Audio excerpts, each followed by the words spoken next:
What is going on, everybody? Good afternoon. It is Monday, May 5th. That is Cinco de Mayo. Happy Cinco de Mayo for everyone. Have some tequila tonight, please. I will. I hope I will. Coming at you today with the single stocks edition of Trading Trends. Get really good feedback on this. If you like what we're doing in the video, hit me up with a subscribe and a thumbs up ski. It helps the analytics and such. Today, like I said, we'll do the single stocks. I get a lot of good feedback on this. And of course, the big earnings is Palantir tonight and Hims, I believe. So if you're in that kind of cult following, tonight is the night for you. Let us take a look at the doc. We'll, of course, always start with the overview of the S&P, what it did intraday. I'm also a little sick, so if I start hacking on the call, that is why. So this is what I guess AI thinks of the Berkshire Hathaway meeting. But I guess one of these is Warren Buffett. Of course, Warren Buffett said he's stepping down at the end of the year. The GOAT, Warren Buffett, no more Munger, rest in peace. And now Buffett will be gone at the end of the year. Those Berkshire meetings in Omaha will be different going forward in 2026 and beyond. But we're going to look at that today. Berkshire is down 5%. Zimmer and Tyson, a big move for Tyson Foods. We'll take a look at that. And Zimmer Biomet Holdings, we'll take a look. And then GFI, one of the gold miners, one of the big ones, a big jump, 8%. Gold was back in a big way today. So we will take a look at all that in a minute. And yeah, it was raining here as well. And this little cloud guy here is crying, it seems. All right, let us take a look here at the charts. That's me. Boopity bop. Hope everyone had a great weekend. Okay, here we go. So just focusing on the some single stock movers real fast. Tesla down 2.5%. Apple really came undone a bit, under $200 now, down 3%. A big slide today. Netflix down 2%. Very interesting. Last night, Trump saying there's going to be a 100% tariff on films made outside the United States. I don't know exactly how you do that, unless you charge and some sort of tax on people that watch the foreign-made films. I don't know how you do it. But, it did not really help a name like Netflix. A lot of algos and hedge funds have really gone to firms that you can't ship it so that then it's tariff-free. So stuff like Netflix and Spotify have really risen and gotten flows. Today, this is kind of a small hurt piece on it, but it was much lower, to be frank. It hit a low of 1107 at the open and actually rallied towards the high of the day, still closing down 2%. Amazon off by 2%. Strategy off by 2%. Bitcoin traded under 95K. AMD up 1.8. They have earnings coming up soon. United Healthcare up 1.2. And as I said before, aforementioned gold up a big 3%. And Taiwan Semi down 1.5%. Now we go into the intraday. Very interesting price action, to be frank. Very muted volume. I want to be forthcoming on that. We had 30. Let me check where we closed in the SPY on million shares. 37 million shares. We've been averaging 70 million. So pretty much like almost half day, as it were. We had nice, good trading. We opened up at 562.5 in the SPY, and we rallied all the way to about 566.65 at 2:30 p.m. And then they flushed it, and they really did flush it from 566 all the way down to 563. Wouldn't care so much, but we did break VWAP. VWAP was 564.32, and it really sliced right through that from 3 o'clock onwards to the close. So not really great price action there. As I zoom out here and go on the longer-term view of SPY. So as we were saying before, I just think it's going to take a whole heck of a lot to get above that 200-day moving average. We're at 573. One of the, this thing here, Mark Chaikin is one of the technical analysts I read a lot about and read a lot of his stuff during the CMT and even on my own time. And he put out a good little note yesterday saying you should be buying the dips. And he thinks this is and you can see it here, a clear W-shaped. And he thinks rallies or sell-offs should be bought. And he thinks this was a very significant bottom here, April 7th, that he does not believe will be tested. And there's a lot of like 3 or 4 indicators that he tests. But breadth thrust is one of them, in addition to many other, like McLennan indicator, oscillator as well. And you can see the W here. And he likes that we've gone all the way back to this early April highs. Again, he does think that the recovering of the 573 is going to take a while. So what I think, kind of putting a bunch of stuff together. I still see us being in distribution mode. This was a heck of a rally. The rubber band really got extended. That is emblematic of that when you see it oversold, especially with the most volume of the year. People threw in the towel April 7th. It was clear. Lows of the year. I think that will hold as well. I know last week I was saying that, we could potentially revisit the lows, but you need some things to happen. I think even splitting the difference on those two earnings, Microsoft and Meta beating, and Amazon and Apple not so much doing it. I think that's good enough. That one might be enough to hold the market above at least these levels, right? Above this 510 level. In terms of, significance, I do think we retract. I think we go back towards about 545 to 550 over the next 2 to 3 weeks. So folks might say, it was a bear cat, dead cat bounce in a bear market rally. It's possible. Again, a lot of overhead, to keep it simple, a lot of overhead at 573 in SPY. I think we had a magnificent rally here, and I would just expect a little bit of a comeback down to about truly right around 548, which is your 21-day exponential moving average. So not just really dealing in probabilities here. All right. Now, let's get to some of these single stock movers. Some of these are crazy, and some tickers I've never mentioned on the show before.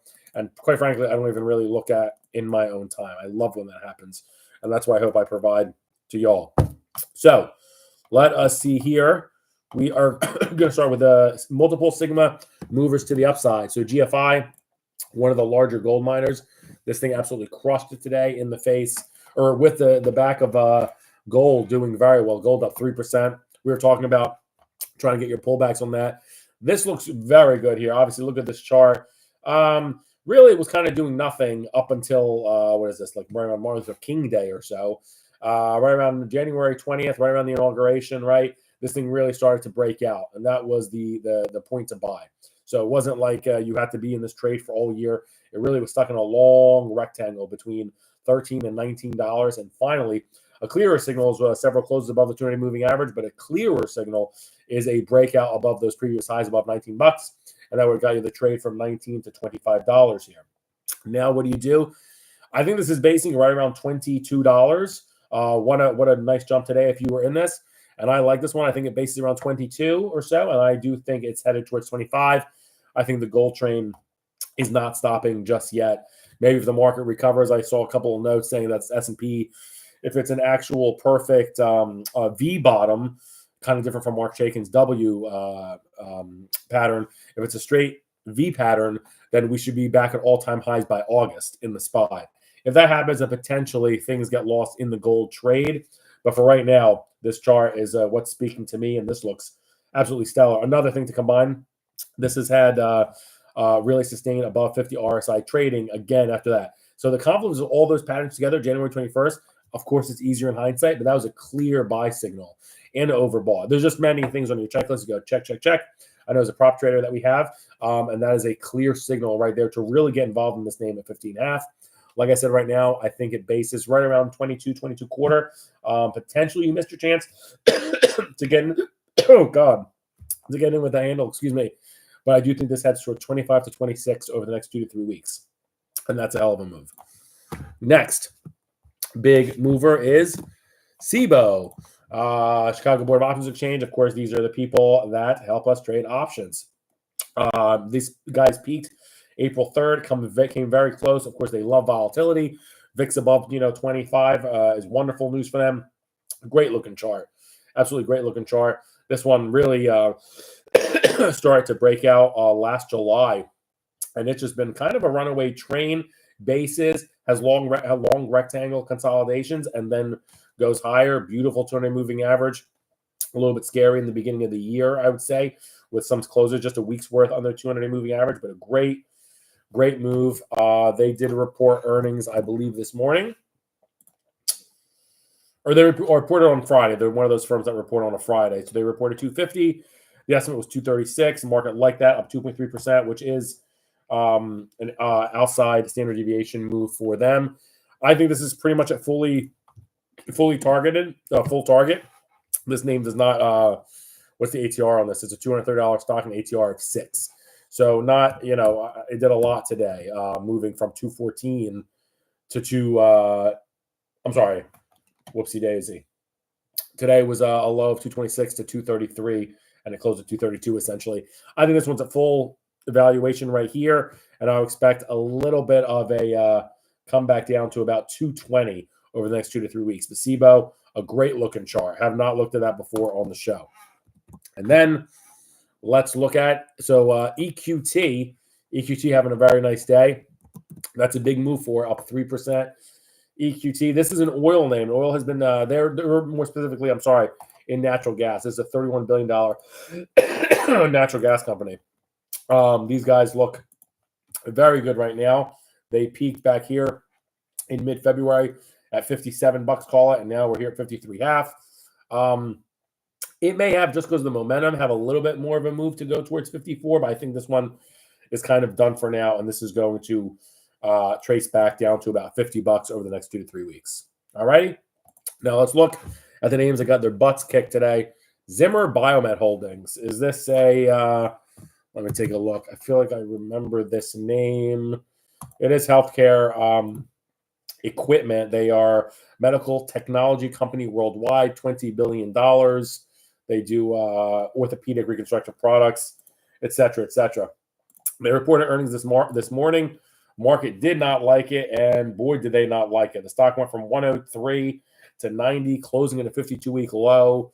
They were estimating $2.02. I don't know what was reported here, but an ugly, ugly print, and overall an ugly chart. He was trying to have a resurgence, I would say, from March through April, but it could not get above that 115 level, which it hasn't really been able to do since last August. So 52-week lows come fairly quickly here, and you got an oversold measure as well at 26 RSI.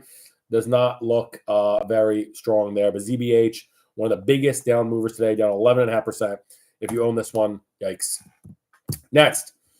And in terms of forecast, of course, this is very volatility driven for the moment. Yeah, these guys had a very nice move, I'd say. 96 to 103. That was a nice move, although it is a more volatile name. But I think this one's in distribution mode for a little bit. I think 90 is a little bit overdone, so I see maybe more of a zigzag. Maybe it goes to like 88 and then 91 and thereabouts, and it settles right around where we are here. Maybe a little bit lower to like 85 bucks. But ugly chart for Zimmer. I think this stays in the penalty box for another 2 weeks or so. Tyson Foods got hammered, down 7.8% today. Let's see what was going on. I'm not sure. I don't really see earnings here, but of course we all know Tyson. They make, the beef, pork, chicken stuff. Pretty massive company, $22 billion. Ugly looking chart. I mean, for the time being here, really a big move. 61 to 56 today, down 8%. I don't like this one either. I think this continues to go in the penalty box a little bit lower. It's good that the wick here, they rejected this price and they got it. They bought it back all the way up to 56. It's good to see that the January lows were not taken out if you're a bull here. But I think this one potentially revisits right around that $55 mark, and then it spends the next 2 to 3 weeks trying to etch back to this 200-day moving average, 60 bucks. So there's worse places to be than Tyson, in my opinion. But definitely not a pretty day, down 8% for Tyson Foods. And then, of course, we had the graphic, Berkshire Hathaway, the GOAT, leaving at the end of the year. What can you say about Berkshire? I mean, you got to have a longer-term view on this. But Berkshire Services Company, this is a massive company on us. This had a nice move. Again, on Friday, this was at 52-week highs, 542. And in fact, that's the all-time high. So, trees don't grow to the sky. A very, very nice move. The guy's like almost 100. I know some people were joking, saying, how's that not baked in? You knew he was going to announce it any time now. But a great-looking chart. Anytime it comes close to 200 moving average, they buy it, and they buy it hard all year. That's what you want to see. And it's diversified. And of course, Apple is his biggest investment, for better or worse, for the past 20 years, especially the way he constructed the warrants. It's been better, not worse. But yeah, with this, we'll see. It did close down 5%, which is a big move, which is why we're talking about it. I do think this will be in the penalty box as well the next 2 to 3 weeks, but not by a ton. I would say to about 5. I'd say bases around here, and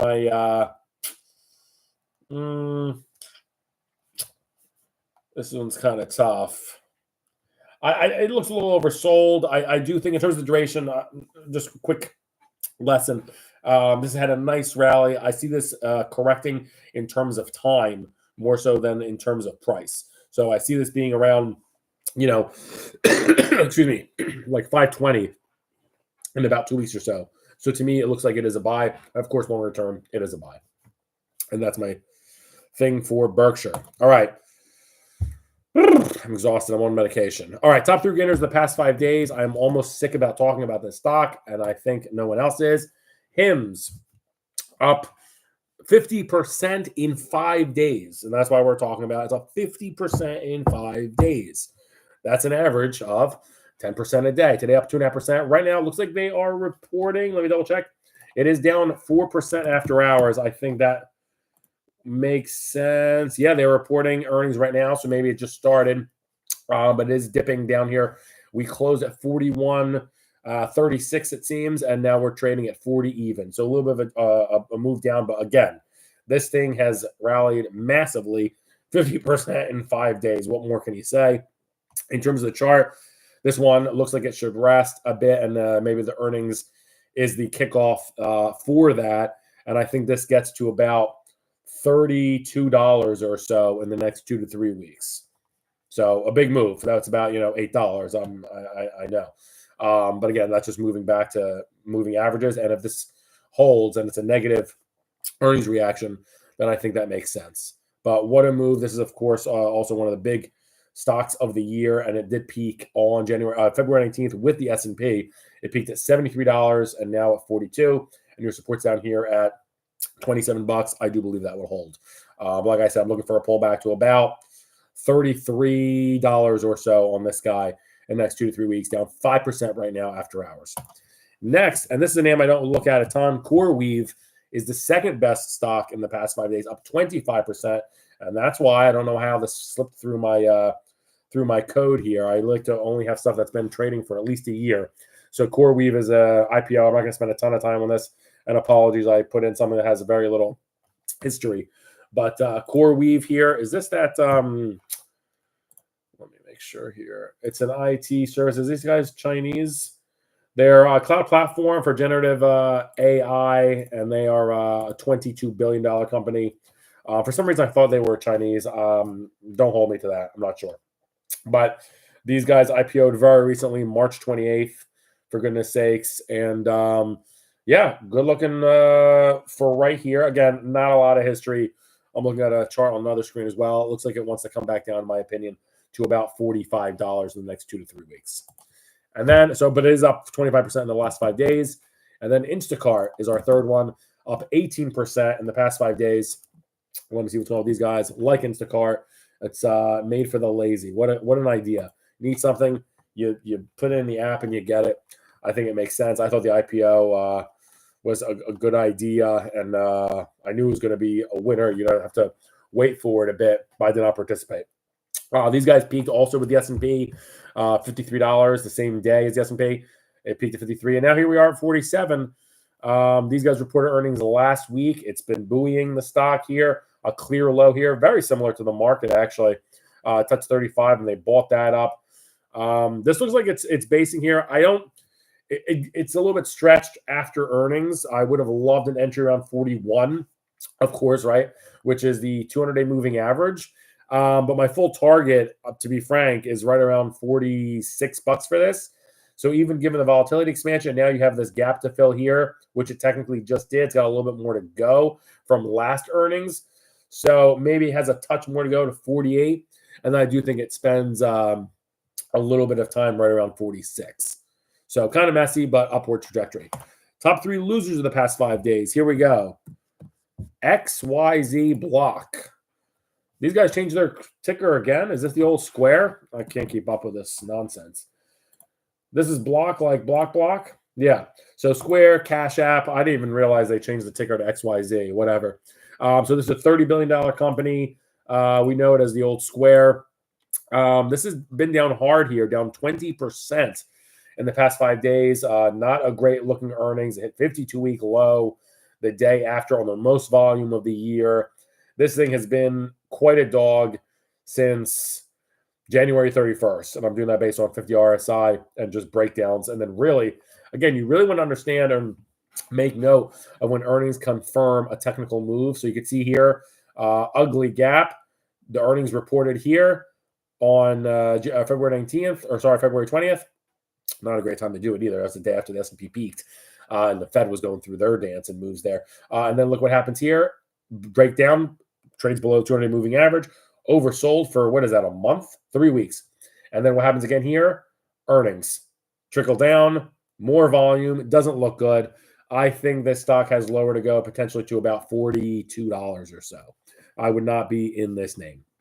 Next, Confluent. I'm bringing you some new business today. Confluent. What are you? I think I remember this name. These guys are in software data streaming platform. That's right. And the size, they're about a $7 billion company. And they reported last week, they've been getting hammered, down 18%. It was flat today, but they've already gotten hammered. The 52-week low is back here from August 5th when we had our Yen-Mageddon problems, and it was about 18 bucks. Getting very close to that here. Most volume ever traded was the day after that earnings report. But this does not look good either, with a clear peak here of 38 bucks on February 12th, week before the S&P peaked. This looks like it wants to head down to about, I'd say about 17 bucks. I think you're going to get some volatility expansion here, and I think this will come very close. I think it takes out new 52-week lows on this name next week. The chart does not look strong with all moving averages moving south. Next, a name many of us are familiar with, Supermicro down 13% in the past 5 days. Today it was down 4.5 of that. Ugly looking chart. Just really a week, and this was really more so animal spirits in the market, I would say, since it is that late February timeframe. Overbought here. Had a massive move, 25 to 62. My gosh. This went from 27 to 63 in just a handful of days, really about 2.5 weeks. And then here we are again. The overall overhead is at 41 bucks, the 200-day moving average. Just not a great looking name at all. In terms of, I think earnings are at the end of the month or so. So that is not happening right now. But I think this sells off.